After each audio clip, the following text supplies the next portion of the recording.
Mahirap para sa atin ang palayain ang mga bagay at tao na alam nating nagbibigay ng saya sa atin. Mga tao o bagay na inaakala nating makakatulong para mabigyan tayo ng ngiti sa buhay.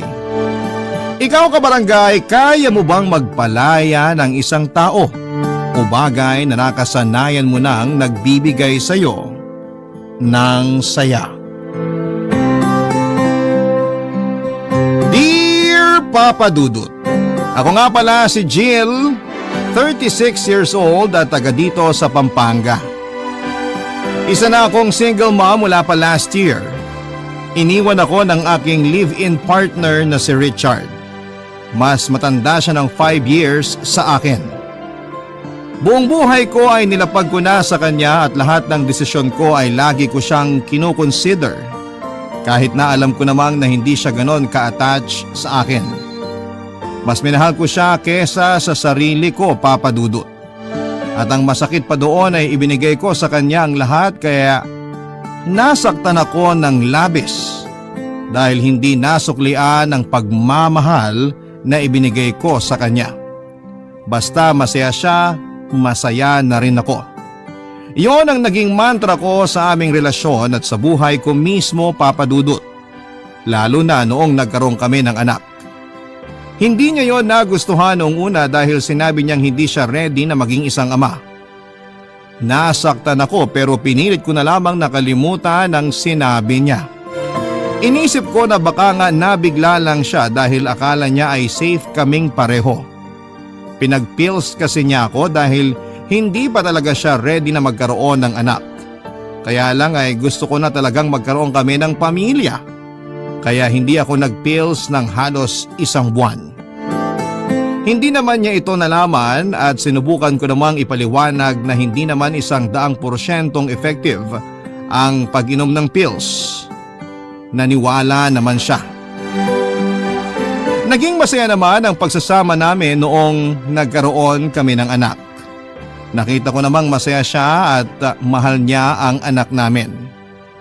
Kaya lang ay hindi ko masyadong ramdam na pumapantay sa akin ang pagmamahal niya. Doon ako nalungkot pero pinilit ko na lamang na itago. Nagstay naman kasi siya sa akin so inisip ko na lamang na mahal din niya ako. Mas mahal ko nga lang siya. At Papa Dudut, napatunayan ko ang totoo na mas mahal ko siya dahil isang araw pinili niyang iwan ako. Isang araw ay pinakitaan niya ako ng lakas ng loob para sabihin sa akin ang katotohanan na hindi na niya ako mahal. Pinatunayan niya sa akin ang mga kutob ko na hindi ganon kalalim ang pagmamahal niya para sa akin. Hindi ko kaagad yon na proseso, Papa Dudut. Nasaktan ako sa pagiging honest niya at minsan ay hiniling ko na sana'y nagsinungaling na lamang siya sa akin, Papa Dudut.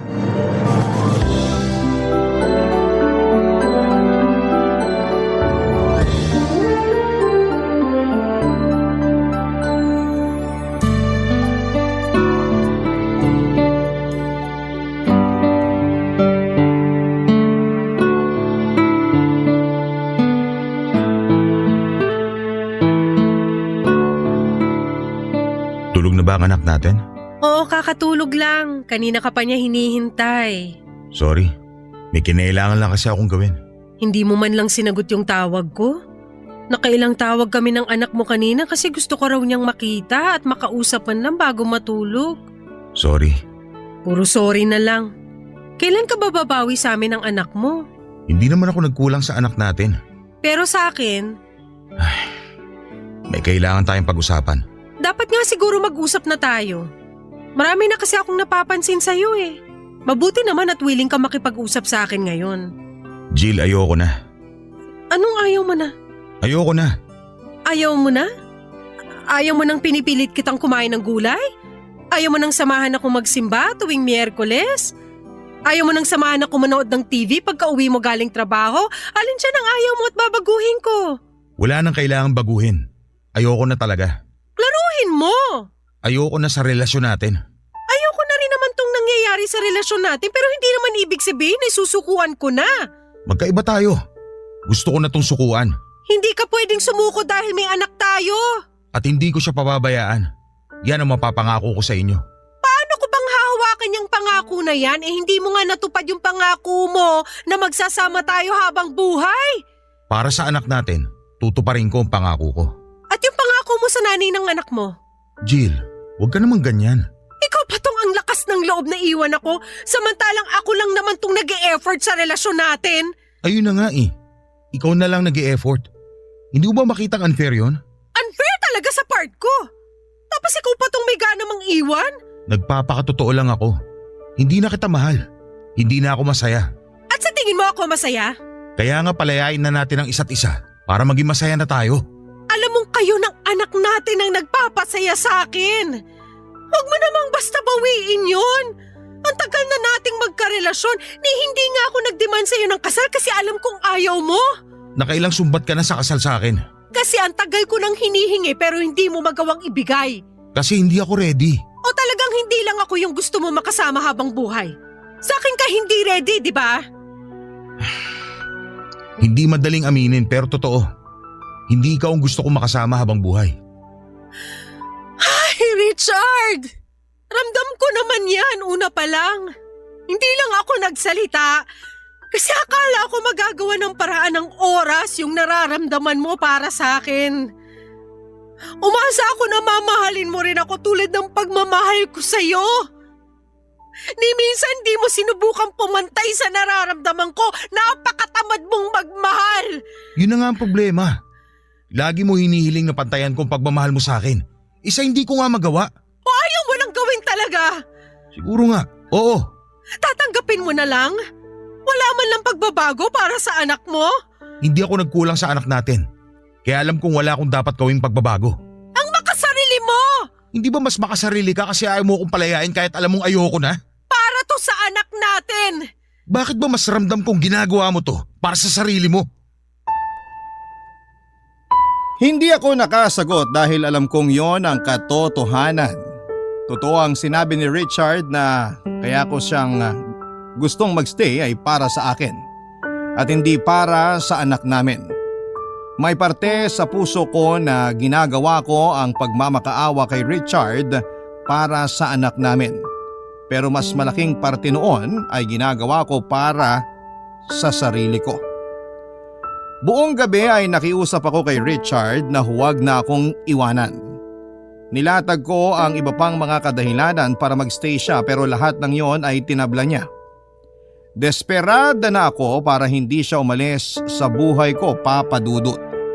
Nagwala ako, sinaktan ko siya ng pisikal at nagpaulit-ulit ang pagmamakaawa ko sa kanya. Alam kong napalala noon ang kagustuhan niyang umalis na. Pero hindi ko napigilan ang sarili kong ipakita ang totoong emosyon ko. Ang tagal kong tinago lahat ng sakit tapos sa huli ay iiwanan niya lamang ako. Natapakan ang emosyon ko at lumaban ang katawan ko. Hindi naman inilagan ni Richard ang mga pananakit ko sa kanya at sa mga masasakit na salita ko. Inubos ko talaga ang lahat ng nasa puso ko baka sakaling makatulong sa pag-move on ko.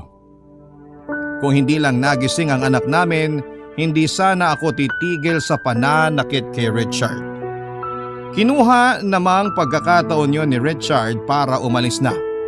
Wala siyang kinuhang mga damit. Pagbalik ko sa sala, hindi ko na siya nadatnan doon at nanlumo ako.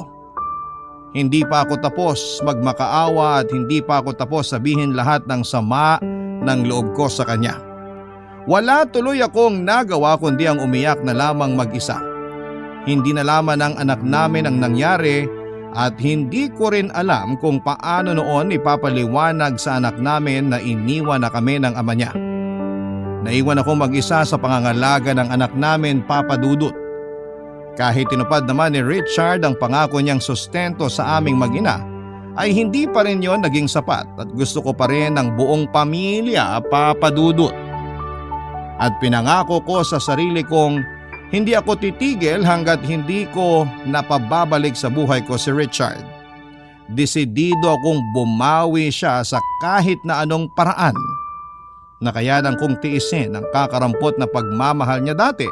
Alam kong makakayanan ko pa rin yon sa mga susunod, Papa Dudut.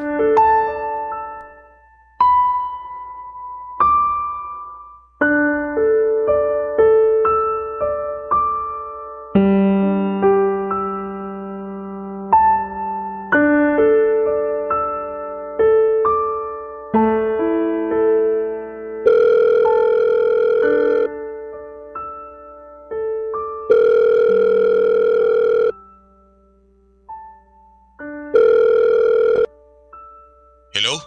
Hello, Richard? Bakit? Magtatanong lang sana ako kung kailan ka magpapadala ng sustento sa amin ng anak mo. Di ba alam mo naman na ang regular schedule ang padala ko? Kino-confirm ko lang baka kasi may pagbabago. Walang nagbago. Ganun pa rin. Kung meron man, magsasabi ka agad ako sa'yo. Paborito mo pa rin ba yung ginataang tulingan? Ano? Naisip ko kasing magluto nun eh. Pwede ko namang ihatid sa'yo ngayon. Ako lang naman ang pwedeng kumain nun dito sa bahay. Naisip ko lang i-share sa'yo. Hindi na. May mga natira pa akong ulam dito. I-ref mo na lang para may makain ka kapag naumay ka sa mga ulam mo dyan. Ang layo ng bahay mo sa bahay ko ngayon. Hindi mo na kailangan ipadala. Mahal magpa-deliver. Hindi ko naman ipapadeliver sa iba. Ako na mismo ang maghahatid. Jill, hindi na kailangan. Pero paborito mo yung ginataang tulingan, di ba? Dati yon. Akala ko ba walang nagbago? Saan na naman ba papunta ang usapang to, Jill?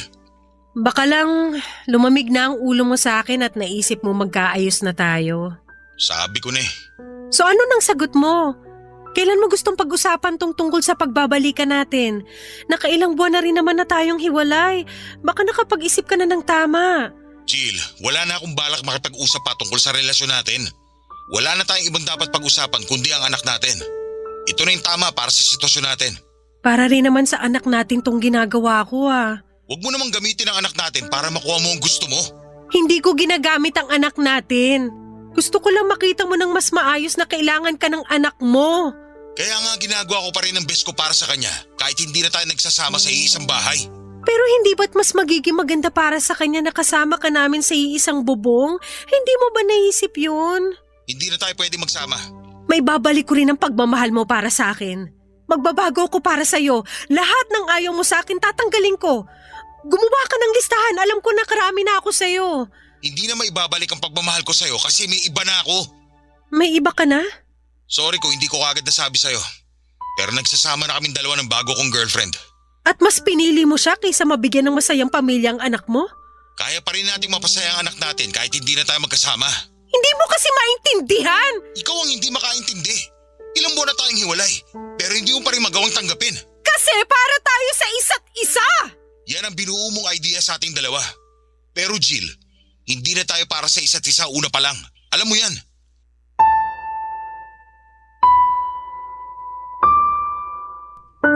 Lagi na lamang kay Richard ang huling salita, Papa Dudut. Hindi na naman ako nanalo dahil alam kong tama naman siya. Alam kong hindi kami para sa isa't isa pero pinipilit ko dahil siya na yung buhay ko. Mali nga na gawing mong mundo ang isang tao pero sa ganitong paraan ako naging masaya.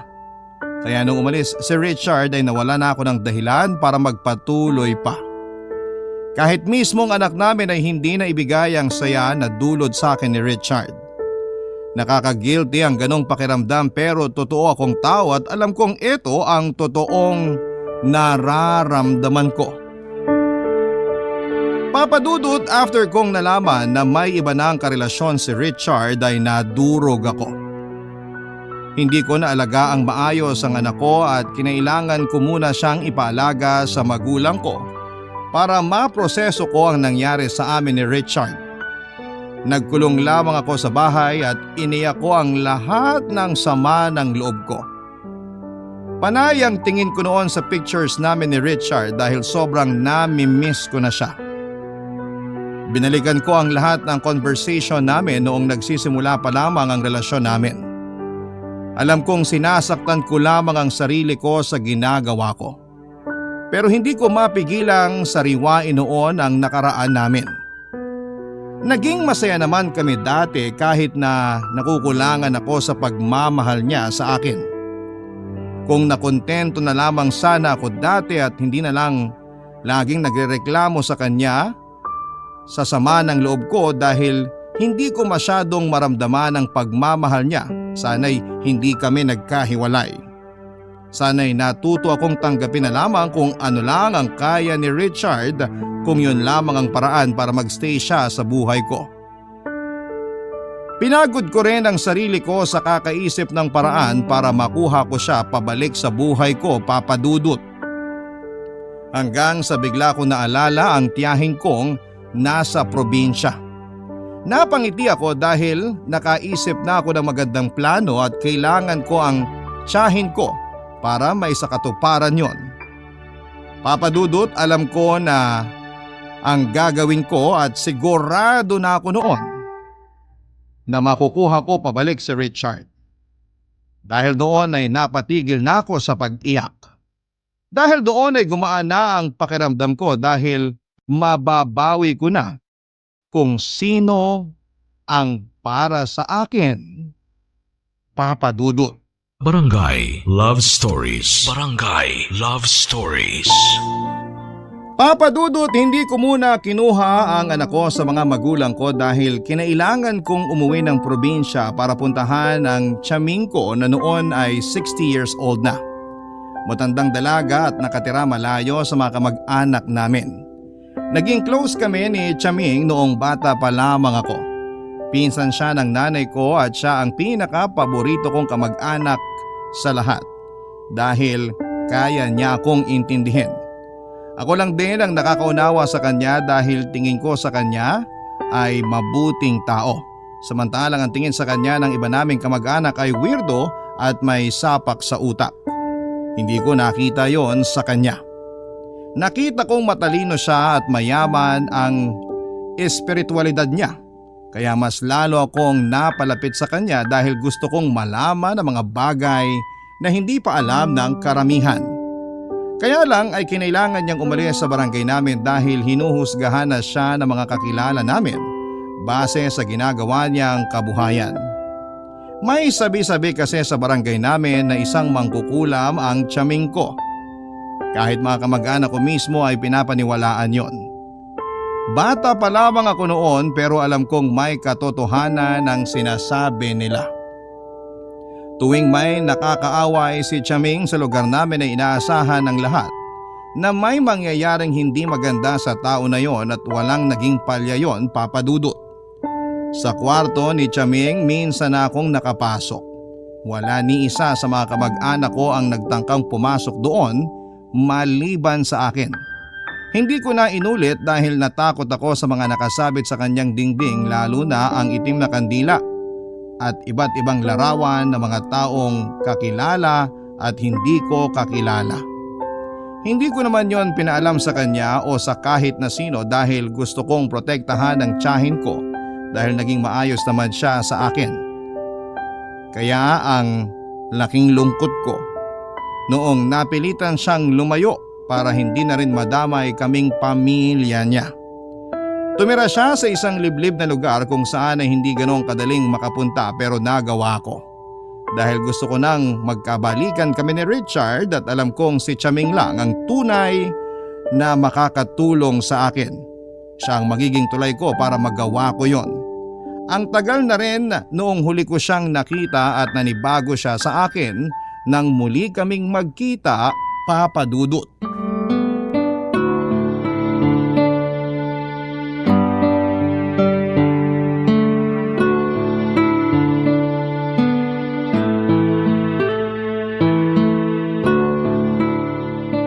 Oh, Jill, hindi kita halos nakilala ah.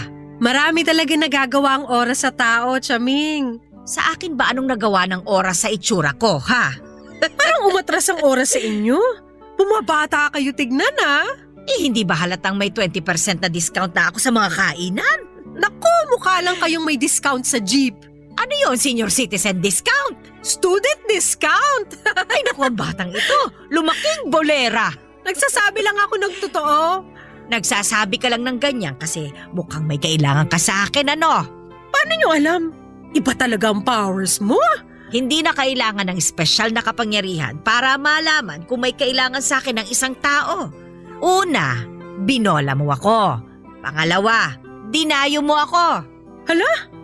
Una, nagsasabi lang ako ng totoo. Pangalawa, naalala ko lang kayo kaya bigla ko kayong dinalaw. Matanda na ako pero hindi ako uto-uto. Halos 2 dekada kang hindi nagparamdam sa akin Tapos bigla kang susulpot. Sabihin mo na lang ang totoo. Hindi naman sasama ang loob ko May kailangan nga po ako. ano ba yun? Magpapatulong lang sana ako. Kung uutang ka, wala akong may bibigay sa'yo, ha?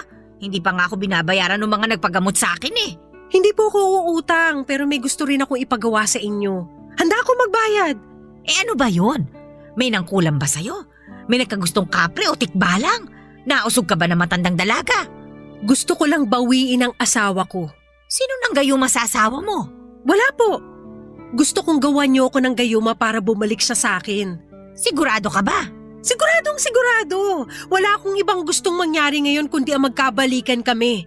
Akin siya Akin! Nasasaktan ka lang ngayon at hindi pa sanay na hiwalay na kayo. Pero balang araw, magiging ayos ka rin.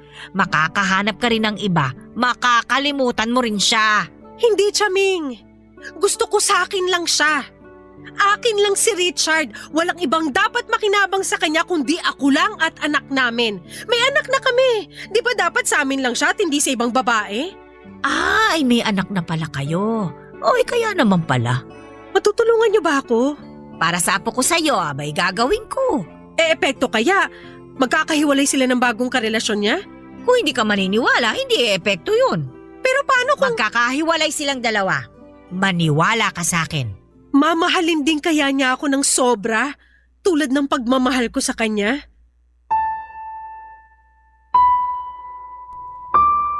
Hindi nakapagsalita si Chaming sa huling tanong ko, Papa Dudut, kahit siya ay hindi naging sigurado sa pwedeng mangyari. Nasabi niya sa akin na kaya niyang paghiwalayin sina Richard at ang bagong karelasyon nito pero hindi niya may pangakong magiging kapantay ng pagmamahal ko ang pagmamahal ni Richard sa akin. Tinanggap ko na lamang yon kasi ang habol ko lang din naman ay ang magkabalikan kami. Ayoko talagang mabuhay ng mag-isa nang hindi kasama si Richard kaya ko yun nagawa, Papa Dudut. Hinanda lahat ni Chaming ang kailangan niya sa orasyon na gagawin niya. Kinuha niya rin ang ibang impormasyon tungkol kay Richard at sa bago nitong girlfriend. Mabuti na lang at nag-stalk ko ang bagong girlfriend ni Richard kaya ako nalaman ang lahat tungkol sa kanya. May kasikatan din kasi ang babaeng yon sa social media kaya madali ko lang nahagilap ang mga impormasyon tungkol sa kanya. Matapos noon ay sinimulan na nga ni Chaming ang orasyon. Ginamitan niya yon ng itim na kandila at ibang spices. Hindi na ako nagtanong kung ano ang mga yon. Pinagmasdan ko na lamang at dinasal na sana ay magkaroon ng katuparan ang orasyon na yon, Papa Dudut. Umuwi na rin ako after noon at binilinan ako ni Chaming na huwag masyadong isipin ang ginawa naming orasyon para magkaroon yon ng katuparan. Nahirapan ako roon dahil kapit na kapit ako na matutulungan ako noon para magkabalikan kami ni Richard. Pagkarating ko ng bahay ay tinawagan ko na ang mga magulang ko para kunin ang anak ko. Hinatid naman nila sa bahay at napansin nilang ganado akong muli. Hindi na ako nagkwento dahil malamang ay kukontrahin nila ang ginawa kong paglapit kay Chaming, lalo na ang nanay ko na sagrado katoliko. Makalipas nga ang ilang araw ay kinumusta ko si Richard, Papa Dudut. Nagbabaka sakali akong may nangyari na dahil napansin kong nagpo-post na siya ng malungkot sa kanyang Facebook. Lihim akong nasiyahan dahil pakiramdam ko ay yun ang katuparan ng hiling ko. Ilang beses ko siyang tinawagan pero hindi niya sinagot. Hanggang sa pinuntahan ko na lamang siya sa bahay niya. Iniwan ko munang muli ang anak namin sa magulang ko dahil may naisip akong plano, Papa Dudut.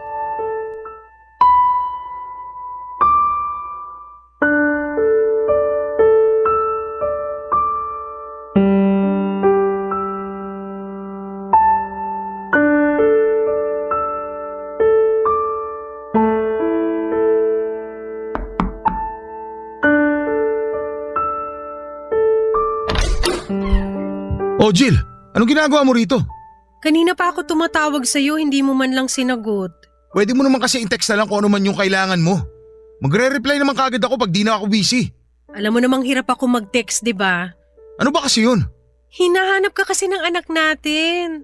Namimiss ka, gusto ko raw makita. Tatawag ako mamaya sa kanya. Wag muna ngayon, please. Bakit? Ano ba nangyayari sa'yo? Wala. Napansin ko panay ang post mo ng malulungkot sa Facebook ah. Wala yun. May problema kayo ng girlfriend mo? Hindi ko alam.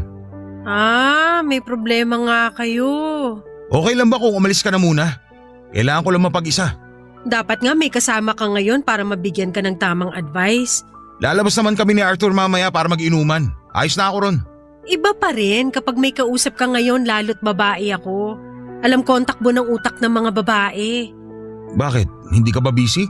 Andito ba ako ngayon kung busy ako? Yung anak natin, nasan? Nasa magulang ko. Pinabantayan ko muna kasi medyo nag-aalala rin ako sa'yo eh. Liga, pasok ka. Salamat. Upo na rin ako ah. Pili ka lang ng gusto mong maupuan dyan. Kukuha lang ako ng kape. Ay, okay na. Mag-usap na lang tayo ngayon. Maupo ka na rin. Halika, tabihan mo ako. Paano ba to? Anong paano ba to? Paano mo ako matutulungan sa girlfriend ko? Nagtalo na lang kami bigla dahil sa sinaing. Inaway niya ako. Inaway ko rin siya.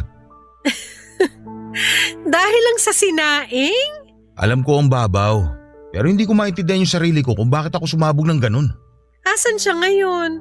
Umuwi muna siya sa magulang niya. Hiwalay na kayo? Nakipag-cool off siya sa akin. Pero makikipag-ayos ako. Alam mo kung ako sa'yo, wag na. Yan ang ibibigay mong advice sa akin? Kasi naman kung sa maliit na bagay lang ganyan na kayo magtalo. Paano pa kaya kapag malalaking pagsubok na? Tama ka naman. Kaya lang. Gusto mo ba dalhin ko muna rito ang anak natin para malibang ka? Pwede naman. Kaya lang, lalabas kami ni Arthur mamaya eh. Pwede namang dito lang din ako para pag umalis ka, may magbabantay sa anak natin. Tapos uuwi na lang kami kinabukasan. Ayos lang ba? Parang hindi magandang idea yan. Ay nako, naka-move on na ako sa'yo no. Walang halong mali siya tong pagstay ko rito kung yan ang iniisip mo. Gusto ko lang makatulong. Tsaka pag malungkot ka, maapektuhan yung pakikitungo mo sa anak natin. Bilang nanay, ayoko namang mangyari yun. So ginagawa mo lang to para sa anak natin? Oo naman. Sabi ko nga sa'yo, naka-move on na ako sa'yo.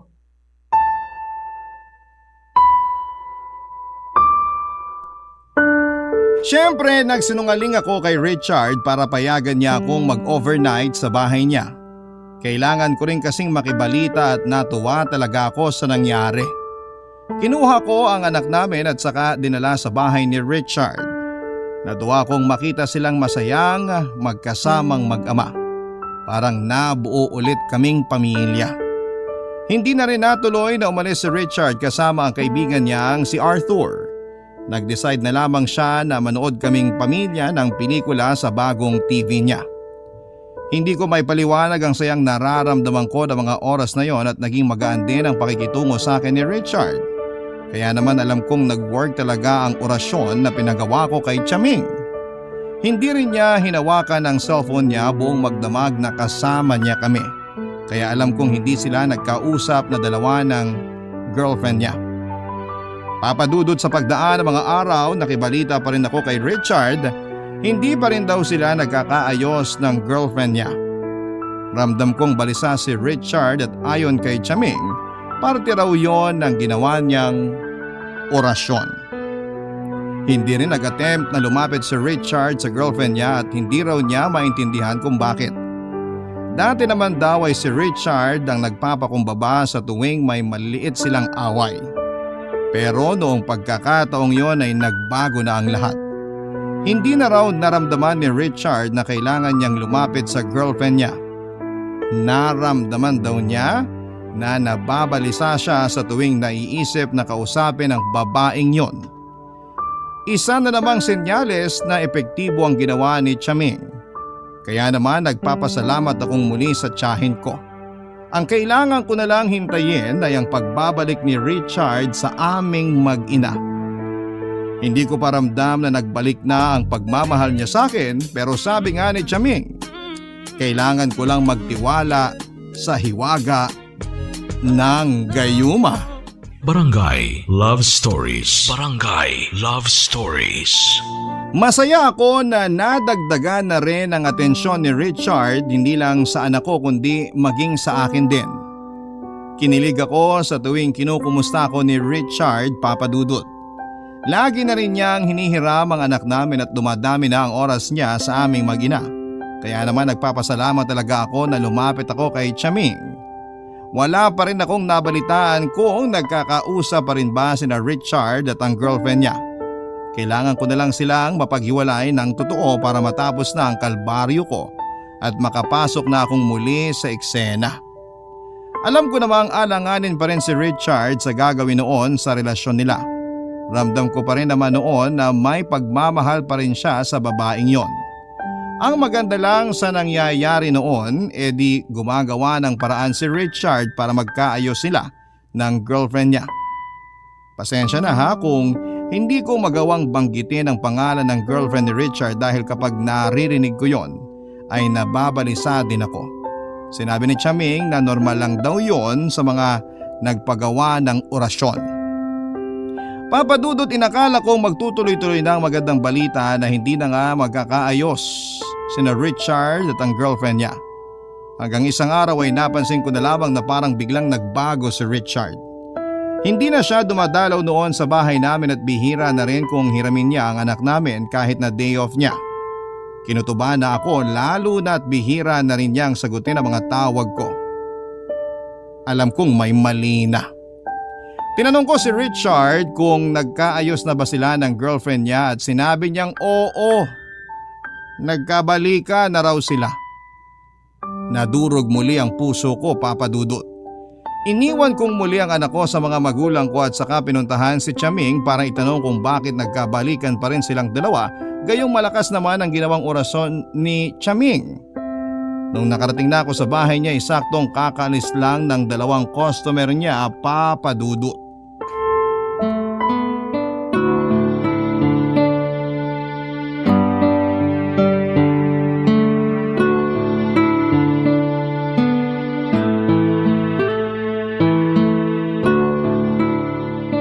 Customer mo ba yung mga umalis, Chaming?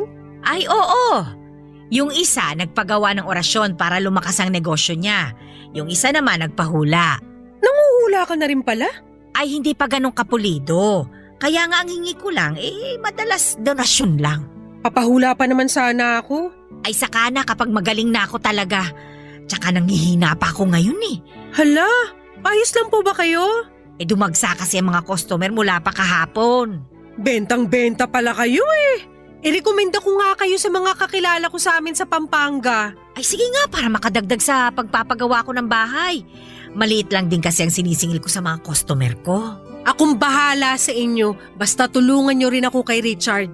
O di ba hindi nga't natulungan na kita noon? Nagkahiwalay na sila ng nobya niya, hindi ba? Nagkahiwalay lang pansamantala pero ngayon nagkabalikan ulit sila. Ah, ganun ba? Effective yung orasyon na ginawa nyo para maghiwalay sila Pero bakit nagkabalikan ulit? Hindi ba dapat hindi na? Dahil kumukupas din ang gayuma o kahit anong klase ng orasyon. Bakit di nyo sinabi sa akin? Ay hindi ba? Hindi ko ba nabanggit? Ang importante ngayon alam mo na. Paano to, Chaming? Kailangan ko magkahiwalay ulit sila. Tulungan nyo naman ako. Tinulungan na kita nung minsan. Nanghihina ako ngayon. Baka isara ko muna itong bahay ko para sa mga ganyan. Ako na magpapagawa ng bahay nyo. Paghiwalayin nyo lang sina Richard at yung girlfriend niya. Sigurado ka ba? Opo, basta may babalik nyo sa akin si Richard. Akin siya akin! Hindi mo naman kailangan ipagawa itong bahay. Pero ayos naman sa akin kung magbabayad ka bilang kailangan ko rin makabawi sa mga espiritong gabay ko na tumutulong sa akin sa proseso. Kahit magkano pa yan? Sige, gagawin ko sa Biyernes. Lalo't bilog ang buwan nun. Malakas ang epekto kapag sa araw na yung ginawa ang orasyon. Chaming, tuloy-tuloy lang ha. Tatawagan ko kayo kapag kumukupas na yung orasyon para magawa nyo ng paraan. Siya, sige. Lulutuin ko lagi ang kandila. Masiguro lang na magkahiwalay sila ulit. Salamat, Chaming. Pero tandaan mo, Jill, ha? Lahat ng ginagawa kong ito ay may kapalit. Babayaran ko naman po kayo Kapalit sa'yo. May balik ito sa'yo. Naiintindihan mo ba? Hindi ko sinagot ang tanong ni Chaming, Papa Dudut. Doon ko lang na-realize na may kapalit nga naman ang paglapit sa mga ganong ritual. Pero sabog ako mula sa pagmamahal ko kay Richard kaya sinabi kong ayos lang. Napansin kong nadismaya si Chaming sa sinagot ko. Kaya lang ay hindi na rin siya nagsalita pa. Nagpaalam na rin ako dahil kailangan ko nang sunduin ang anak ko at habang nasa busa ko ay nakaramdam ako ng takot sa posibleng maging balik sa akin ng pinagawa ko. Kaya lang Papa Dudut, mas nangibabaw talaga ang kagustuhan kong makuha pabalik si Richard. Natikman kong muli ang atensyon niya mula nung nagkahiwalay sila pansamantala ng girlfriend niya. Kaya lang mabilis din yung nawala dahil kumupas na pala ang orasyon na pinagawa ko. Sumapit nga ang araw ng Biyernes, kabilugan ng buwan. Saktong 3:00 daw ng madaling araw nang simulan ni Chaming ang ritual. Excited na naman ako sa magiging pagbabago ng trato ni Richard sa aming mag-ina. Kaya lang ay hindi agad umepekto tulad ng dati. Ilang beses kong kinulit si Chaming pero sinabi niyang habaan ko ang pasensya dahil di e-epekto kapag nagmamadali ako o masyado akong atat. Sinubukan kong magpasensya at makalipas lang ang 2 linggo ay nagkahiwalay muli sina Richard at ang kanyang girlfriend. Naibalik muli sa aming mag-ina ang atensyon ni Richard. Natuwa na naman ako. Hiniling kong muli kay Chaming na lutuin pa ang kandila niya at sumunod naman siya. Napagastos ako dahil gusto kong masiguradong babalik si Richard sa akin. Nagtuloy-tuloy naman ang magandang balita para sa akin. Ramdam ko noon na wala nang ang balikang mangyayari sa pagitan nina Richard at ng kanyang girlfriend. Binura na rin kasi ni Richard ang mga pictures nila ng girlfriend niya sa social media accounts nito. Lumaki tuloy ang pag-asa kong magkakabalikan kami lalo't malungkot si Richard. Inabot ng 5 buwan ang saya ko hanggang isang araw ay nabalitaan ko na lamang na ikakasal na silang dalawa. Gumuho ang mundo ko. Nagmadali akong pinuntahan si Chaming para itanong kung bakit ganon ang nangyari. Akala ko noon ay mapapasa akin ng muli si Richard, bakit biglang bumalik siya sa babaeng yon.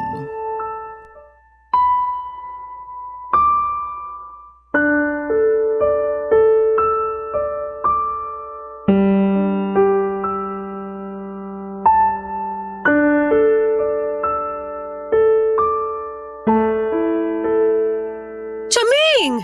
Ikakasal na si Richard at ang girlfriend niya!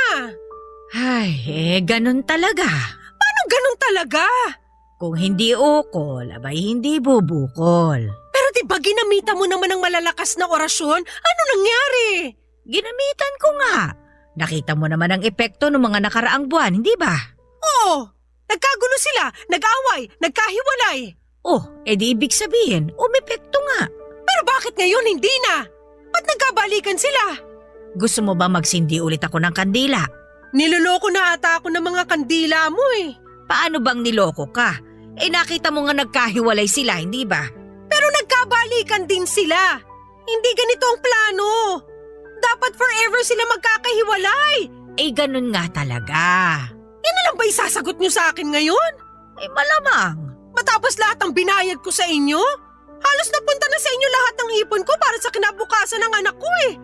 Jill, nagpagawa ka sa akin ng ritual, hindi ba? Malamang kailangan mong magbayad. At saka ang sabi mo sa akin, babayaran mo ako. Ikaw ang nagpresenta. Pero sana, tulad ng ibang customer, maibigay man lang sana ang serbisyo na kailangan ko. Naibigay ko naman sa iyo ang kailangan mo.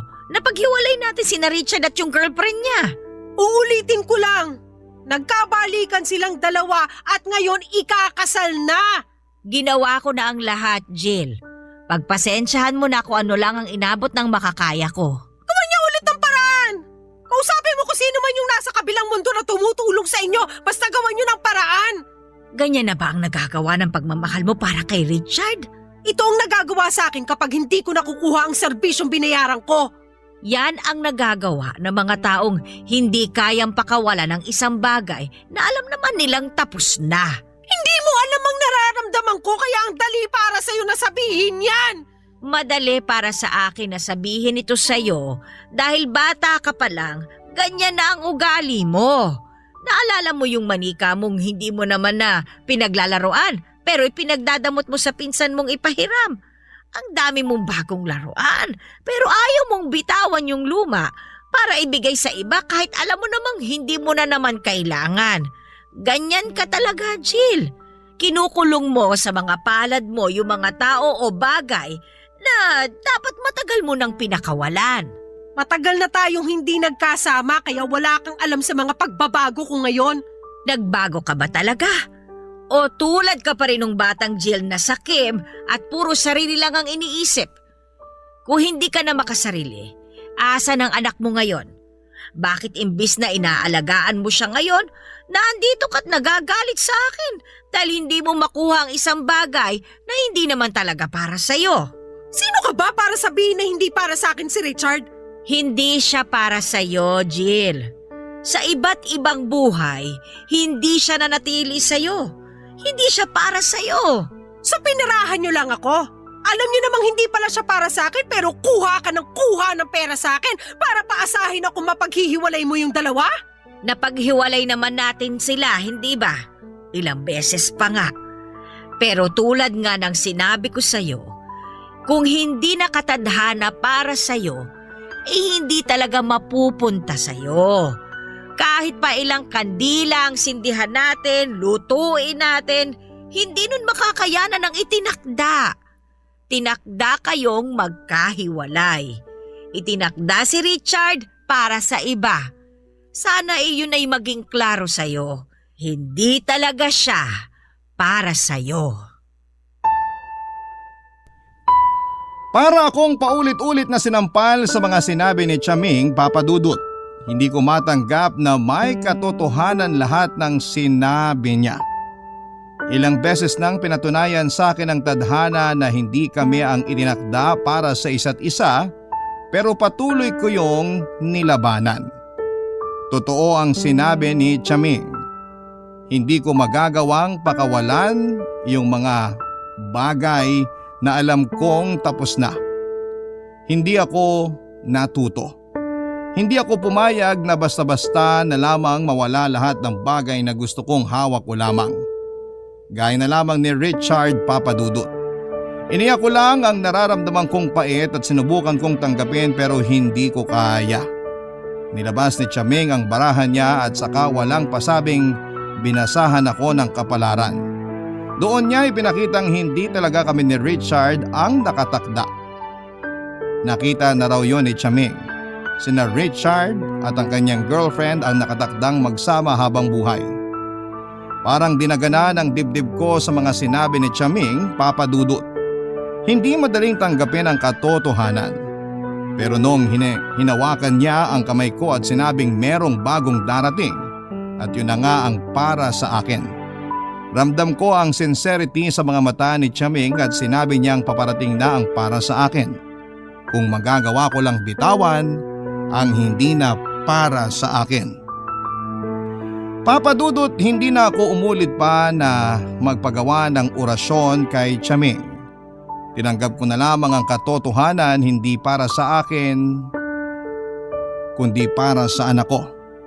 Minessage ko si Richard at sinabi kong kailangan ko munang malayo sa kanya para makapag-move on.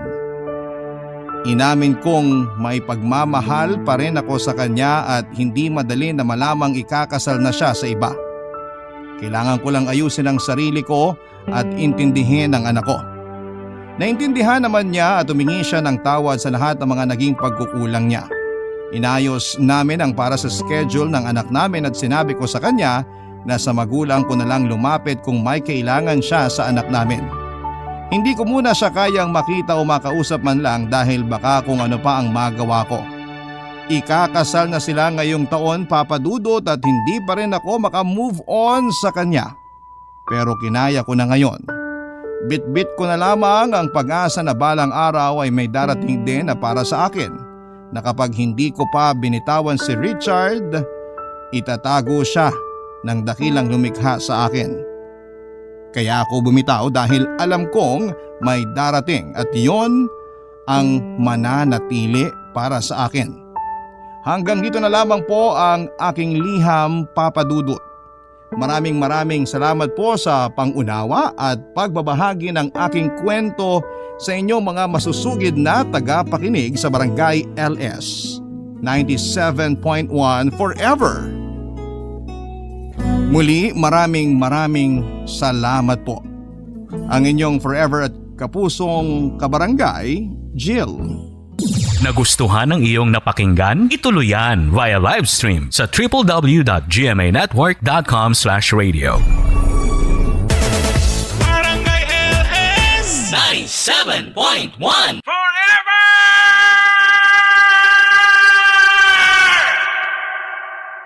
Nga nating matutunang pagbigyan ng isa't isa sa isang relasyon para lalong maging matatag ang binuong samahan. May mga pagkakataong hindi natin masakyan ang trip na gusto ng Dear Papa Dudut, tama pong isipin ng isang tao na kapag makikipag-boyfriend o girlfriend ito'y dapat sa puso't isip niya ay gusto na niyang makasama ito habang buhay. At nakikitang sila na talaga ang magiging magkatuwang sa hirap man o sa ginhawa. Hindi pwedeng nakikipag-boyfriend o girlfriend ka lamang pero hindi mo pinapangarap na kayo talaga ang magsasama para bumuo ng pamilya at isil ang inyong pag-ibig sa isang kasal. Pero hindi ko talaga iniisip ang kasal, Papa Dudut. Wala sa bokabularyo ko na kasal kaagad ang goal sa isang relasyon. Pwede namang companion lang talaga at hindi naman po mali ang kasal, isa itong sacred vow na hindi pwedeng isuka kung napaso ka. Pero hindi mawawalang may kanya-kanya tayong opinyon at pananaw tungkol dito. Ako nga pala si Joanna, 45 years old na po ako sa ngayon, Papa Dudut. Nagtatrabaho pa rin po ako bilang isang disbursing officer sa isang opisina. Nais ko pong ikwento ang pinagdaanan namin ng pamilya ko at sana'y may makuhang aral ang ating mga kabarangay na nakikinig ngayon sa ibabahagi kong karanasan sa buhay. Kapag kasal na ang pag-uusapan ay taliwas talaga ako sa pangkaraniwang naiisip ng tao. Para kasi sa akin ay hindi dapat magpadalos-dalos ang isang tao sa pagpapakasal. Lalo na dito sa Pilipinas na wala pang batas para sa divorce. Mahirap ang proseso ng annulment kung hindi na masaya ang pagsasama ng dalawang taong kinasal. Pangmayaman kasi ang annulment at hindi ko afford. Yan po ang nasa utak ko parate. Alam ito ng boyfriend kong si Kevin, gwapo si Kevin, 5 years younger siya sa akin. Hindi siya immature mag-isip. Kahit na hindi nakapagtapos ng kurso sa college. Nung una ko siyang makilala ay nagwapuhan ako sa kanya. Charming, may mysterious sa mga ngiti niya, dahil mabait siya mas lalo akong na-in-love sa kanya. Papa Dudut, buo ang desisyon ko sa sarili ko na kung mabuntis man ako ni Kevin ay hindi pa rin ako magpapakasal. Either magsama lamang kami sa isang bahay as live-in partner or pwede kong palakihin ang anak ko mag-isa dahil may trabaho naman ako. Para sa akin, kung wala na akong duda na si Kevin na talaga ang makakasama ko forever ay pakakasalan ko na siya. Ito po ang pinanghawakan ko noon. Ito po ang naging stand ko, Papa Dudut. Maraming nagsabi na kabaliwan ang paniniwala ko pero wala akong pakialam sa sinasabi ng ibang tao, Papa Dudut. Ang importante ay kilala ko ang sarili ko at alam ko kung paano patakbuhin ang buhay ko na kahit si Kevin ay hindi ako kayang diktahan. Dahil dapat may laya ang lahat sa kung ano ang gusto niya basta't hindi ito nakakasira sa karapatang pantao at hindi ito nakasasakit o nagpapahamak ng buhay ng iba. Kaya kapag kasal na ang pinag-uusapan ay isa itong mainit na talakayan para sa akin, Papa Dudut.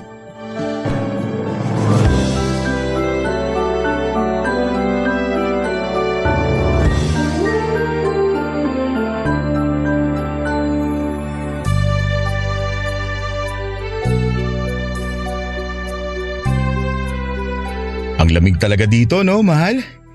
Bagay itong mainit na kape sa panahon dito. Oh, inumin mo na yan sa'yo, mahal. Pinagtimpla mo pa talaga ako? Ikaw talaga mahal? Gusto mo talagang hindi tayo matulog tonight, no? Kailangan natin itong mainit na kape para di tayo masyadong ginawin. Ang sarap talaga dito sa Tagaytay, mahal. Ang sarap sa katawan ng lamig. Hindi tulad ng aircon. Iba pa rin ang lamig na natural. At malapit lang sa Manila kung gusto mong magtanggal ng stress. Hindi matagal at nakakapagod ang biyahe. Di tulad pagpapuntang Baguio. Oo nga mahal. Ang ganda siguro dito na lang tumira. Wala pang traffic at polusyon. Tahimik. Pero may mga lugar pa rin naman kung saan pwede kang pumarty. Meron nga mga lugar kung saan pwedeng pumarty. Pero iba talaga kapag probinsya. Walang ingay. Maganda nga sa mga probinsya kasi ang gaan lang ng buhay. Pero kapag gusto mong kumawala muna, meron naman mapupuntahan. Kumawala talaga? Oo, kumawala. Yan kasi ang naiisip ko pag gusto ng katawan kong pumarty eh. Kapag magkapera ako, gusto kong bumili ng lupa dito. Magandang investment yan, mahal. At pwede nating tayuan na magiging bahay nating dalawa. Dito natin palakihin ang mga magiging anak natin. Bumuo tayo ng pamilya dito. Grabe ka, mahal. Anak, bahay at pamilya agad. Hindi pa pwedeng mag-enjoy muna tayo? Ano ka ba? Pumarty muna tayo. Magsaya tayo. Enjoyin natin ang oras natin na magkasama. Mahal, alam mo naman na mahal kita. Matagal na rin tayo kaya ramdam kong tayo na talaga. Alam ko. Kaya nga tayo pa rin dahil mahal kita. Mas mahal kita. Bukod dun, nire-respeto kita bilang babae. Alam ko naman yan, mahal. Isa yan sa gusto ko sa'yo dahil nire-respeto mo ko. Never kong naramdaman na pinagsasamantalahan mo ang pagmamahal ko sa'yo. Siyempre, ayaw kitang mawala sa akin. Mahal na mahal kita. Kahit ilang beses kong ulitin ang mga salitang mahal kita, hindi ako magsasawang sabihin yun sa'yo. Mahal din kita, mahal. Kiss mo nga ako. Mwah! Salamat sa pagmamahal. Salamat din sa pagmamahal mo sa akin. Pangako, mahal, hindi kita iiwan. Paninindigan kita. Ilang beses na ako nagsabi sa'yo na gusto kong magpakasal na tayo. Alam ko naman na ikaw na. Tayo na ang magsasama habang buhay. Walang duda, alam kong tunay ang pagmamahal mo sa akin. Pero wala sa isip ko ang magpakasal. Ang importante, mahal natin ang isa't isa. At pareho nating gusto ang mga nangyayari sa relasyon natin at sa ating dalawa. Pero paano kung mabuntis ka na? Basta, handa akong panagutan ka. At pangako, try ko ulit mag-aral kahit mahirap. Huwag mo nang isipin yan. Basta masaya ako ngayong gabi. Yun ang importante, mahal. At dapat mag-aral ka dahil pangarap mong makapagtapos.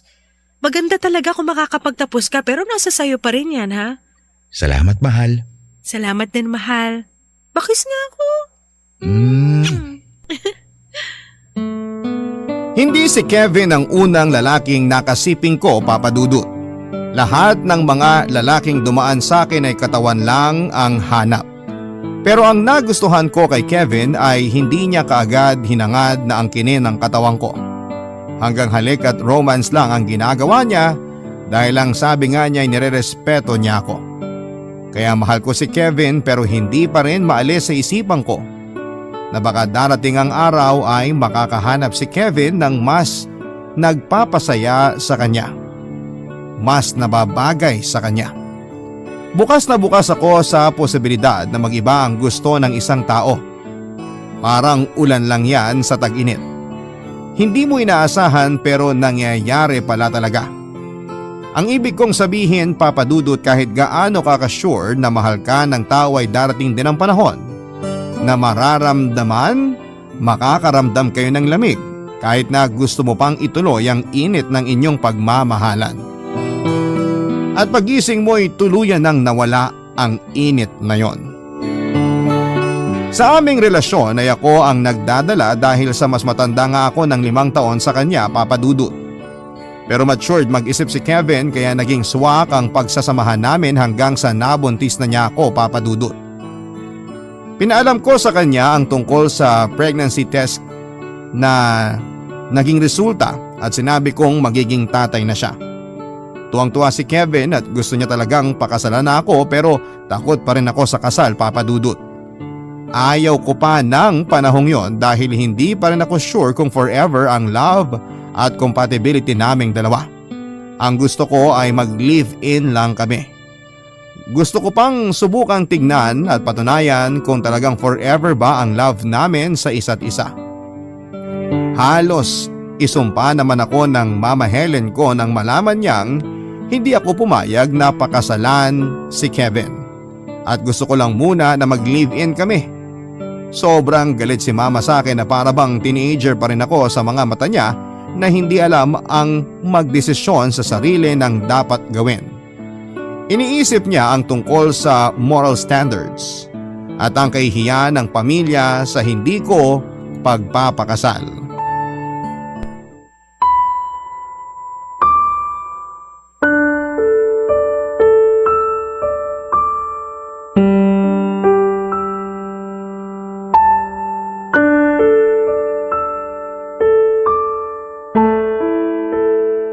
Hindi ko alam kung anong nasa utak mo, Joanna. Kung nasa katinuan ka pa ba? Anong rason niyang ayaw mong magpakasal kay Kevin at gusto mo nalang mag-live-in kayo? Ma, ayaw ko pang magpakasal. Kahit ilang beses mo kong pilitin, ayaw ko po talaga. Ayaw mo, pero gusto mong magsama kayo sa iisang bahay. Para ano? Ganyan na ba talaga ang mga babae ngayon? Kabaliwan to, Joanna! Dapat panagutan ka ng lalaki dahil buntis ka nga. Hindi mo ba naiintindihan? Ano ka ba? Mabubukod pa rin kami ni Kevin. Pero skip lang namin ang kasal part. Magiging okay pa rin naman ang buhay ko nun. Kagagahan to, Joanna, ha? Ano? Live-in lang kayo? Yan ba talaga ang pangarap mo? Gusto mo lang may pumatong sa'yo sa oras na gusto mong mapagbigyan ka? Pero ayaw mo naman na magkaroon kayo ng titulo na mag-asawa na talaga kayo. Wala namang masama kung live-in lang kami. Hindi na iba yung sinasabi ninyong patong-patong. Malaki na ako, Ma. At need ko rin yan. Ano ka ba naman? Hindi mo ba naririnig yung mga sinasabi mo? Ayusin mo yung pagmumukha mo, Joanna, ha? Kung nasa probinsya tayo ngayon, ako buong bayan, pinag-uusapan na tayo. Mabuti na lang at nandito tayo sa Manila. Ma, sila pa rin bang inaalala mo? Wala nga akong pakialam sa ibang tao, Ma. Naging maayos naman akong anak. At matanda na ako. Dapat nga hindi mo na ako pinakikialaman sa mga desisyon ko. Responsibilidad ko na ang sarili ko. Maayos ba yung ayaw mong magpakasal? Gusto mo na makamundong gawain? Responsibilidad ba ang tawag dyan? Mama naman, paulit-ulit tayo. Grabe naman yung makamundo. Nakakatawa. Choice ko to, Ma. Hindi na ako bata. Magiging pamilya naman kami ni Kevin dahil magsasama kaming dalawa at ang magiging anak namin. Pero anak, iba pa rin na may pinanghahawakan ka. Yung kasal kayong dalawa. Para ano, Ma? Para sa isang kaperasong papel, mangyayari ang nangyari kay Tita Athena? Ayoko, Ma. Parating niloloko ng asawa niya si Tita. Panay away bati para sa sagradong kasal na yan. Pero alam mo naman na hindi na siya masaya. Niloloko lang siya. Niloloko lang ni Tita ang sarili niya. Ayoko nang ganun. Kung lulukuhin ako, wala na. Naghanap na ng iba so malaya na kami pareho. Yan ang pinaniniwalaan ko, Ma. Joanna, hindi ko pinangarap na maging ganito ka. Ma, okay lang ako. Huwag niyo na akong alalahanin. Kaya ko na ang sarili ko. Basta kapag sure na ako na kami talaga ni Kevin, magpapakasal kami. Siguraduhin mo yan. Bakit kasi hindi na lang ngayon? Sige na, Ma. Hayaan niyo na. Andito na si Kevin. Hi, mahal! Heto na po ang liempo. Mukhang masarap. Kumain na tayo. Kevin, Ma, please. Ano ba naman kayo? hindi mo ba talaga mapipili tong anak ko na magpakasal sa'yo? Okay ka lang ba na magka-live-in lang kayo? Siguro okay sa'yo kasi lalaki ka naman. Paano kung bukas ayaw mo na? Iiwan mo na lang ba ang anak ko? Tita, hindi mangyayari yan. Mahal ko ang anak ninyo. Ay naku, kumita na yung mahal ko ang anak-anak. Siguraduhin mo yung pagmumukha mo ha. Kung hindi, naku, ako talaga ang makakalaban mo. Ma, tama na. Gusto ko po talaga makasal kami ni Joanna, tita. Ayang ka na naman Ano ba to? Nakakawalang gana na tuloy kumain. Okay, sige. Hindi ko na babanggitin yung kasal-kasal. Dahil alam kong buo na ang desisyon mong hindi magpakasal. Ay nako, ewan ko talaga sa inyo. Ako naman ang nawawala ng gana. Tita, masarap po itong liempo. Taga Cebu may-ari kaya masarap. Hindi na ako kakain. Bahala na kayo. Tita, sandali! Papadudot kung teenager lamang ako ay pwedeng sabihin ng ibang tao na wala akong asal na anak.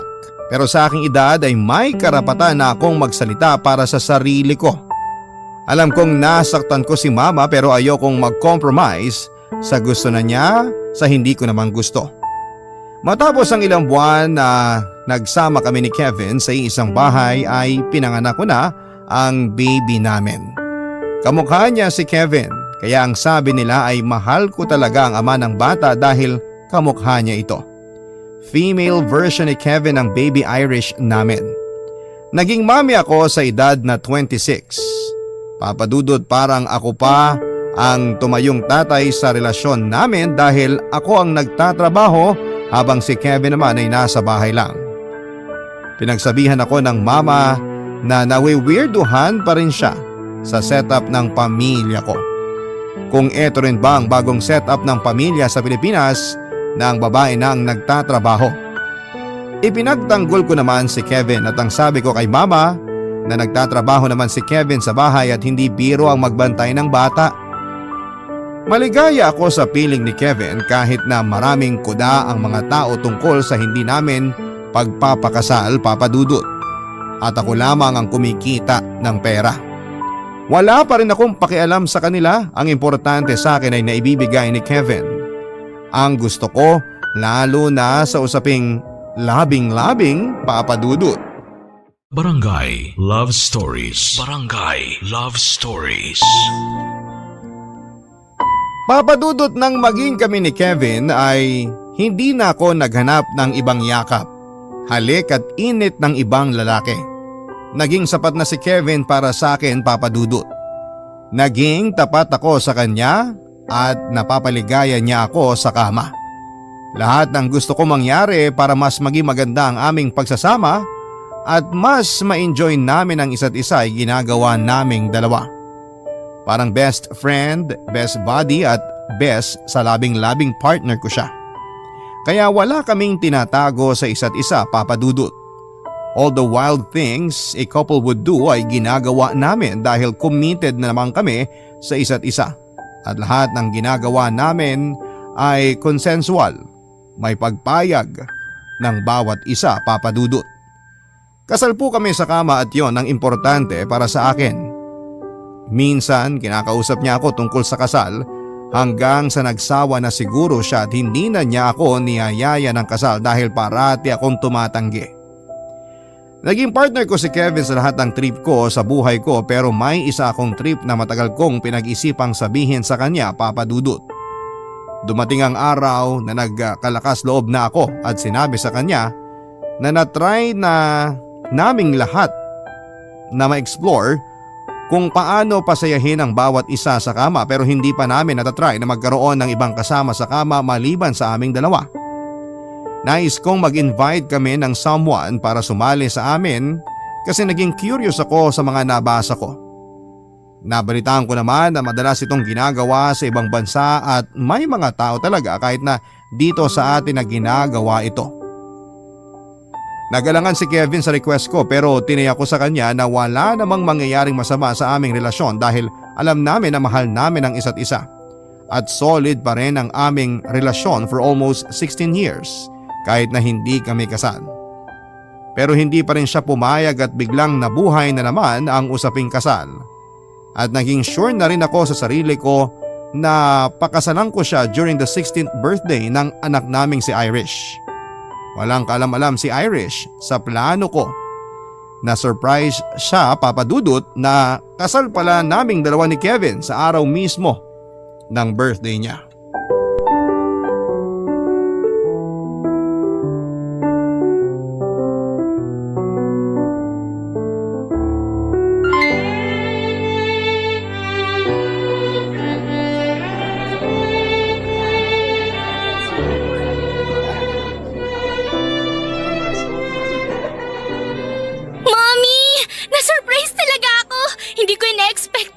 Kaya pala maganda talaga ang suot nyo kasi kasal nyo pala ni Daddy. Itong pinakamagandang birthday ever ko. Ang ganda ng gift nyo, Mommy. Baby, 'Di ba? Isa ka sa kumumbinsi sa akin ng pakasalan ng daddy mo. Oo naman po. Mami naman eh. Huwag mo na akong tawagin baby. 16 years old na ako. Dalaga na ako. Ay hindi. Forever baby ko ang baby Irish ko. Bakit? May boyfriend ka na ba kaya ayaw mo nang tawagin kang baby ni mommy? Si mami talaga. Wala pa akong boyfriend. Magiging pharmacist muna ako. Baby, pwede ka namang magka-boyfriend. Basta alam lang namin ng daddy mo, huwag ka maglihim. At saka huwag mo na magpabuntis. Mami naman, alam ko naman na nakakasira ng future ang maagang pagbubuntis na wala pang natatapos. Mahirap kayong mabuhay ng walang trabaho. Walang natapos. Parang si daddy po. Kaya wala siyang trabaho kasi hindi siya nakagraduate. Shh, hinaan mo lang ang boses mo. Baka marinig ka ng Lola Helen mo. Tatalak na naman yun. Basta, mahal ka namin at hindi nagkulang ang daddy mo sa'yo. Siya kaya nag-aalaga sa'yo tuwing nasa office si mami. Kaya technically, may trabaho si daddy. Hindi biro maging taong bahay at pag-aalaga sa'yo noon. Iyakin at napakalikot mo pa naman. Opo, hindi na ako malikot at iyakin ngayon. Ang bilis talaga lumipas ng panahon. Dati ang liit-liit mo lang, nakakarga ka pa namin. Ngayon, ang laki na ng baby namin. Gawa na ulit kayo ng baby ni Daddy, Mami. Para naman may kapatid na ako. Mas magiging super happy family tayo nun. Super happy naman tayo. Mas gusto ko may kapatid ako, Mami. Pag-iisipan ko. No! Huwag mo nang pag-isipan, Mami. Gawin nyo na. Ikaw talaga? Irish Apo, tinatawag ka ng mga pinsan mo, magpipicture raw kayo. Ay, sige po, Lola. Mami, dun muna ako. Ayan, kasal ka na anak. O ano sila ngayon? Kita mo? Wala nang masasabi sa atin ng mga yan. Kasi nga, kasal ka na. Natutuwa ako sa naging desisyon mo't nangyari nga ito. Dapat doon pa to nangyari eh. Pinaabot nyo pa talaga ng 16 years bago kayo nagpakasal. Naku ma, sila pa rin ba inaalala nyo? Wala akong paki sa kanila, wala akong paki sa ibang tao. Pinapakain ba nila tayo? Sila ba ang bumuhay sa atin? Pero oo, natupad ko na rin na matagal nyo nang kinukulit sa aking kasal. Pero ma, nagpakasal ako dahil gusto ko na. Napatunayan kong si Kevin na ang lalaki makakasama ko forever. Ano yun? Tama ba yung narinig ko? Ako ang forever mo? Oo, bakit? May bago ba ron? Siguraduhin nyo yan ha. Opo naman ma. Promise ko po yan. Yung sumpa na ginawa namin kanina sa altar, nakatatak na yan dito sa puso ko. Dahil mahal na mahal ko ang asawa ko. Hindi mangyayari ang kinatatakutan ng anak nyo. Hindi niya pagsisisihan na pinakasalan niya ako matapos ang 16 years na nagsama kami sa iisang bubong. Panghahawakan ko yan. Pero malaki na ang anak niyong si Irish. Sana maghanap ka na rin ng trabaho bilang ikaw ang lalaki. Ikaw dapat ang provider sa pamilya ninyo. Ma, kami na bahala sa pamilya namin. Kayo naman, hindi naman kami humihingi sa inyo at saka mahusay si Kevin sa bahay. Hindi biro ang trabaho niya. Nandun na ako. Pero iba pa rin na ang lalaki ang nagtatrabaho at kumikita. Ma, huwag niyo namang sirain ang araw ng kasal namin. Abay bakit? Nakakasira ba ng araw ang katotohanan? Ay, puntahan ko na nga lang muna mga kumari ko. Maiwan ko na nga kayo. Si Mama Helen talaga, hindi na uubusan ng puna. Hayaan mo na. Huwag mong intindihin yung sinabi niya. Ang importante, kasal ka na sa akin. Salamat mahal. Salamat at pinakasalan mo na talaga ako. Mahal na mahal kita. Mahal na mahal din kita. Papadudot nakita ko sa mga mata ni Kevin noon na nasaktan ang ego niya sa mga sinabi ni Mama Helen. Sa totoo lang ay hindi issue sa bahay na ako lamang ang nagtatrabaho.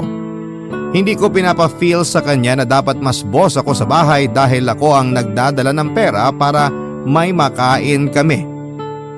Para sa akin ay Kevin was a perfect husband. Hindi biro ang sakripisyo niya sa pag-aalaga pa lamang ng anak namin at sa mga gawaing bahay.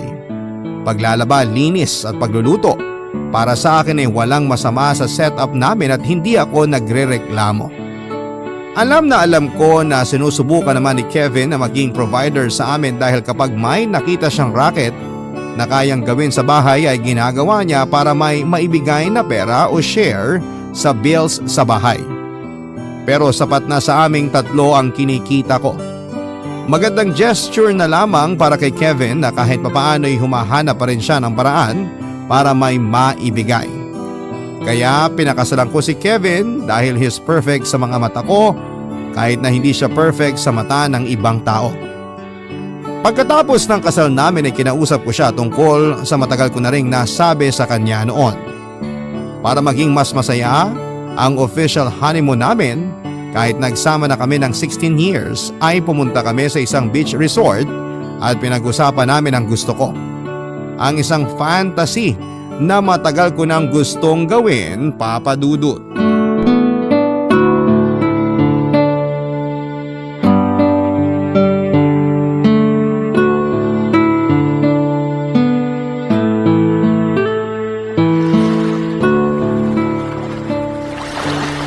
Iba rin talaga kapag nakakapagdagat tayo. Ang sarap! Kanina ka pa nga nagtatampisaw eh. Ang sarap ng tubig, hindi malamig. Tama lang, nakaka-relax kaya masarap magtampisaw. Ganito pala ang honeymoon. Mahal, maiba naman tayo. Yung sinabi ko sa'yo dati, pwede kaya nating gawin dito? Wala namang nakakakilala sa atin sa lugar na to. Seryoso ko ba talaga dyan, mahal? Bakit ba ayaw mong maniwala? Pareho tayong mag-i-enjoy dun. Nandun na tayo, pero Please, mahal naman eh. gusto ko lang maranasan yun.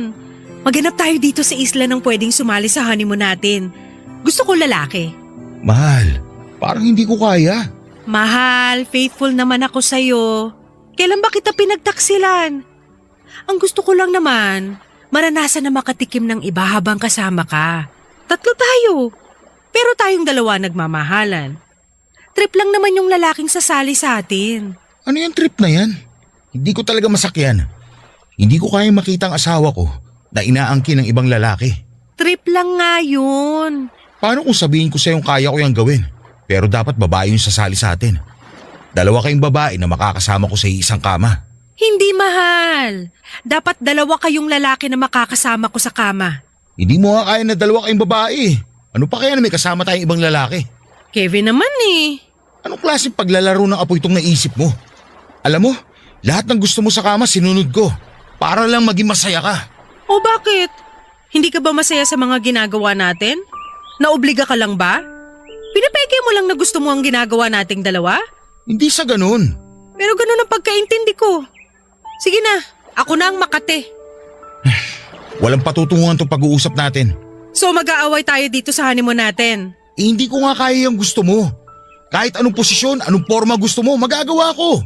Pero may kasama na ibang lalaki, tapos pagsasaluhan ka, hindi ka naman pagkain para pagsaluhan. Hindi ko kaya yun. Nire-respeto kita. Kevin, hindi ko kinukwestiyon ang pagrespeto mo sa akin. Trip nga lang to. Kasi ginagawa naman to ng ibang couple sa ibang bansa. Eh sila yun. Tayo. Dapat tayong dalawa lang. Marumi na ba ako sa tingin mo dahil ito ang gusto kong mangyari? Hindi. Ano ka ba? Hindi sa ganun. Sorry talaga, mahal. Hindi ko pa kaya. Pag-isipan mo. Please. Mahal naman. Please, mahal. Sige. Pag-iisipan ko to. Tatampisaw muna ako sa dagat. Baka sakaling makapag-isip-isip ako. Papa Dudut, hindi ko kinausap buong gabi si Kevin. Kaya sa sumunod na araw ay sinabihan na niya akong pumapayag na siya sa gusto ko. Kakaiba ang naramdaman kong excitement sa sarili ng mga oras na yon. Para po akong bata na napangakuan na mabibigyan ng regalong inaasam-asam. Ang sabi pa ni Kevin sa akin na wala siyang duda sa pagmamahal ko, sa pagmamahala namin.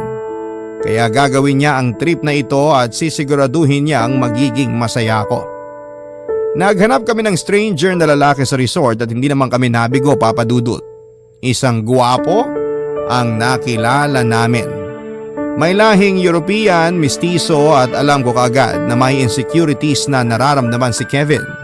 Pero hindi niya lang pinapahalata sa akin, Papa Dudut. Dahil sa pagmamahal ni Kevin sa akin ay sinantabi niya ang sarili to give way sa gusto kong mangyari. Sa isang tampisaw na kakaiba. Isang experience na pagsasaluhan naming mag-asawa kasamang isa pang lalaki sa kama.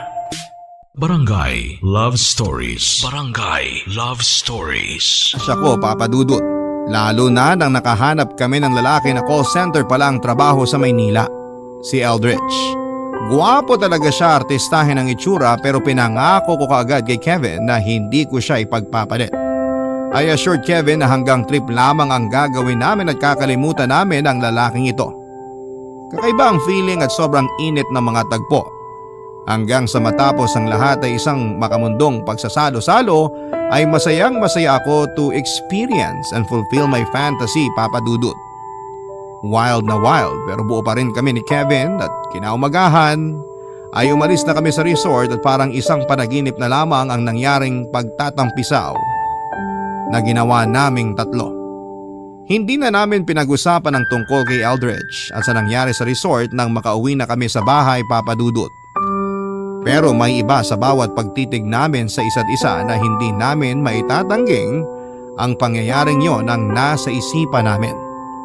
Matapos ang isang buwan ay hindi na nakatiis si Kevin. Hiniling ni Kevin sa akin na gawin ulit namin ang ginawa last time. Pero dapat dalawa namang kaming babae dahil gusto rin ni Kevin na maka-experience na makasama ang dalawang babae sa isang pagsisiping.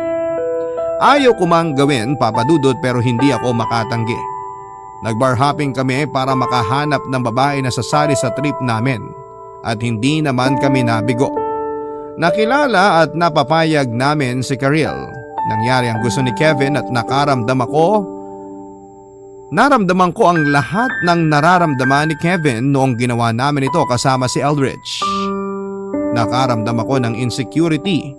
Maganda si Karil, bata at magaling. May ilang linggo ang lumipas ay napansin kong parang may nagbago kay Kevin.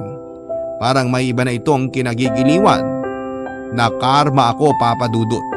Nakipagkita pala privately si Kevin kay Karil kaya sobra akong nasaktan, Papa Dudut.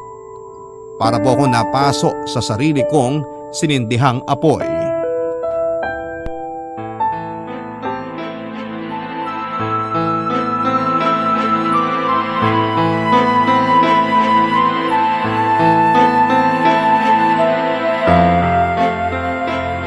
Ibig sabihin nito, hindi mo pinangatawanan ng pangako mo na yun lang.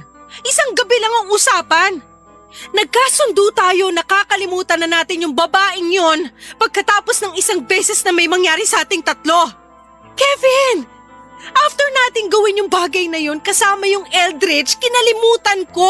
Pinilit ko dahil ikaw ang pinili ko. At kahit ano man ang mangyari, ikaw pa rin ang pipiliin ko. Pero bakit si Karil? Bakit hindi mo kinalimutan? Joanna, sinubukan ko. Pero dahil nagkita kami muli, nahulog ako sa kanya. So ano? Matapos ang 17 years na pagsasama natin at kasal natin, siya ang pipiliin mo? Ganun ba? Ikaw may kasalanan kung bakit nangyari to. Ano? Ako pa ngayon? Isang beses lang ako, ikaw… Kasi naman yung trip mo eh. Gusto mo magtampisaw ang dalawang lalaki sa'yo. Kesyo, itong fantasy mo, pangarap mo ma-experience. Alam mo bang nasasaktan ako nung gabing yun? Kasi para akong basahan. Feeling ko pwede mo akong palitan kahit na nakatali tayo sa walang kwentang kasal natin. Nagsisisi ka na nagpakasal tayo? Kevin naman! 17 years na tayo, malapit na rin magdebut si Irish. Dalaga ng anak natin, please naman! Huwag ka na makipagkita dun sa babae! Kalimutan na natin! Please, mahal! Alam mo, sawa na rin ako na palagi sinasabihan ng mama mo na wala akong kwenta. Na kahit nakasal na tayo, parang ayaw niya. Dahil wala nga akong trabaho. Hindi ako nakatapos ng kurso. Sunod-sunuran lang ako sa'yo. Taong bahay. Baka nga maling desisyon na nagpakasal tayo. Bakit ka nagkaganyan? Binulag ka ng babaeng yun. Mali ang iniisip mo. Siguro dahil bata siya. Mas maganda sa akin kaya ka nagkakaganyan. Pero Kevin, patatawarin kita. Tatanggapin kita ng buo. Ayoko na, Joanna. Tinulak niyo ako. Tinulak niyo ako palayo. Paano ang anak natin? Paano si Irish? Huwag please. Huwag mo tong gawin. Yan ka eh! Ganyan ka! Makasarili ka! Yung gusto mo lang! Lahat ginawa ko para mapasaya ka. Hindi ko nga alam kung mahal mo ba talaga ako o isa lang akong kasangkapan para sa'yo. Mahal kita. Kaya nga pinakasalan kita, hindi ba? Hindi! Mahal mo ang sarili mo.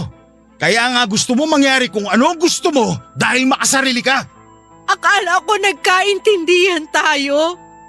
Akala ko pinagkakatiwalaan natin ang isa't isa. Akala ko tanggap mo ko at mahal na mahal mo ko. Kevin, hindi lang naman tayo ang dapat buo. Mas kailangan ni Irish ang buong pamilya. Hindi naman ako mawawala kay Irish eh. So, gusto mo talagang hiwalayan ako? Sige, sumama ka sa babaeng yon. Hahabulin ko kayo. Sasampahan ko kayo ng kaso dahil kasal tayo. Yung ginawa natin, pwede maging grounds yun para manalang kasal natin. Kasi nakita kong hindi to ang bagay na pinapangarap ko sa isang asawa. So kahit alam mong haliparot yung babae, siya ang pipiliin mo? Anong klaseng rason yan? Mas naiintindihan niya ako. Hindi! Pinamukha mo lang sa akin na mas bata siya, na mas kaya niya ang gusto mo mangyari.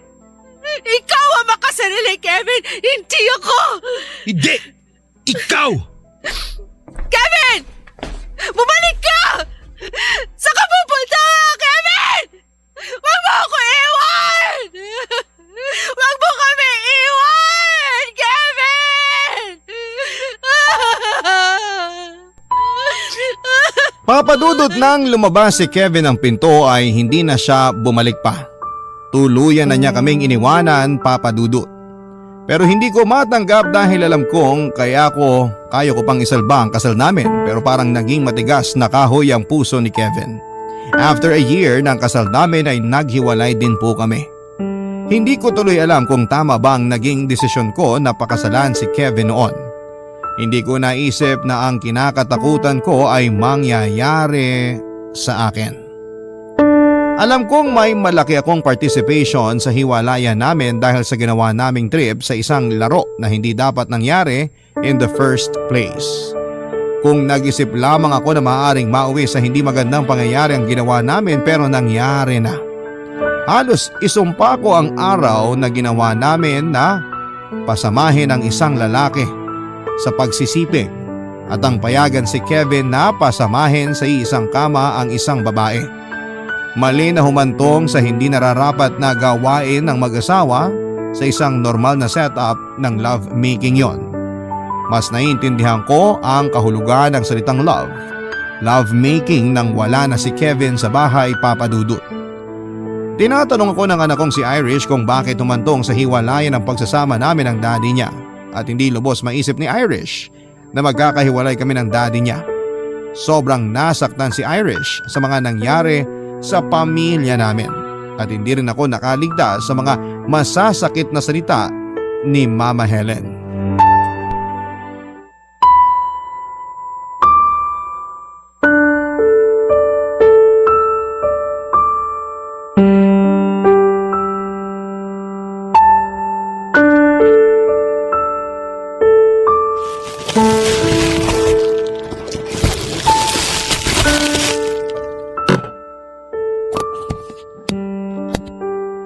Ayan, dinalang ko kayo ng ulam. Akong nagluto nito. Nasaan ang apo ko? Nung oras na hindi pa rin umuwi. Oh, di pa kayo nakapagluto ng kanin? Ano ba nangyayari sa'yo, Joanna? Ma, ano ba? Pagod ako. Huwag niyo akong simulan. Not now. Anong not now? Ano ba nangyayari, ha? Bakit nauwi talaga sa hiwalayan ng pagsasama ninyo? Ngayon pa talaga nakasal na kayo? Ma, please. Hindi ko na talaga kayo maintindihan. Kaya nga wag na kayong mag-abalang intindihin. Kasi hindi nyo naintindihan ang lahat. Aba, huwag mo akong pagtataasan ng boses, Joanna, ha? Magulang ako. Concern lang ako sa'yo. No, Ma. Concern ka kung anong sasabihin ng ibang tao. Tama ako, di ba? Baliw ako! Baliw na ako! Nababaliw na ako! Baliw ang anak niyo, Ma! Joanna! Anak, sabihin mo, makikinig ako. Nako! Ano ba talagang nangyari? Ayoko talagang maranasan ng anak ko na magkaroon ng broken family, Ma. Pero nangyari pa rin sa akin. Gagaya ba ako kay Tita Athena na hahanap-hanapin ng asawa, maging martir, na mabuhay sa kasinungalingan para lang mabuo ang pamilya namin? Ang hirap, Ma! Ipaglaban mo ang pamilya mo, Joanna. Ayoko masira ang pamilya ko, Ma. Ayoko talaga, Ma. Ayoko matulad ng Irish ko sa pinsan ko na puno ng galit sa daddy nila dahil naging watak-watak ang pamilya nila. Kaya nga gumawa ka ng paraan. Magagawa mo ang lahat kung hindi mo pababayaan ang sarili mo. Para makapag-isip ka ng matino. Mommy? Lola? Irish, anak. Mommy? Makinig ka sa akin. Pangako ni Mami, babalik ang daddy mo. Magiging buo tayo. Kakausapin ko rin si Daddy. Please, huwag ka magalit sa daddy mo, ha? Opo, Mommy. Mahal na mahal ko kayong dalawa, Mommy. Anak, tandaan mo parate na may mga bagay na dapat hindi mo gagawin kahit na gustong-gusto mong maranasan to dahil hindi natin alam na pwede palang maging way yun para masaktan ng isang tao. Tulad ba ng ginawa ni Daddy? Dahil may iba siyang babae at nagsama na sila. Yun po ba ang gusto niya? Yung daddy mo may mukha pa talaga mang babae. Siya na nga ang palamunin sa bahay. Ma, please! Tama na! Hey! Magsasaing na nga lang ako para makakain kayo. Bahala kayong mag-ina dyan. Irish, huwag mong husgahan ng daddy mo. May kasalanan din ako. Basta anak, aayusin namin to, okay? I trust you, Mommy. Sana magkaayos na kayo agad ni Daddy. Miss ko na po si Daddy na kasama dito sa bahay. Sana sa 18th birthday ko, nandito siya. Sana buo na tayo nun. Pangako, magiging buo tayo uli. Wala akong sinayang na oras, Papa Dudut. Pinuntahan ko si Kevin at nagmakaawa. Ginawa ko ang ginawa ng maraming babaeng iniwan ng asawa na nagmamakaawa para lamang mabuo ang kanilang pamilya. Nawala lahat ng paniniwala kong kaya kong mabuhay mag-isa para sa anak ko, Papa Dudut. Iba na pala kapag kasal ka na sa isang tao. Hindi dapat parang kanin na kapag napasoy isusuka mo. Hindi ko isusuka si Kevin, Papa Dudut, at buong buo ko siyang tatanggapin dahil siya ang asawa ko at ama ng anak ko. Nagsumpang kaming magsasama sa ginhawa man o sa hirap. Ito'y mahirap na parte ng aming pagsasama. Isa itong challenge sa akin para hindi mabuwag ang aming pagsasamahan. Lubos ang tuwa ko nang sa wakas ay mahimasmasan si Kevin at nakipagbalikan siya sa akin. Natupad ang kahilingan ng anak naming si Irish. Nabuo kami sa kanyang 18th birthday, Papa Dudut. Sobrang saya ko na mawala ang kaba na tuluyang masira ang pamilya ko. Na tuluyang mabuwag ang kasal namin ni Kevin. Pinagsisihan ko talaga na ginawa namin ang pantasyang yon.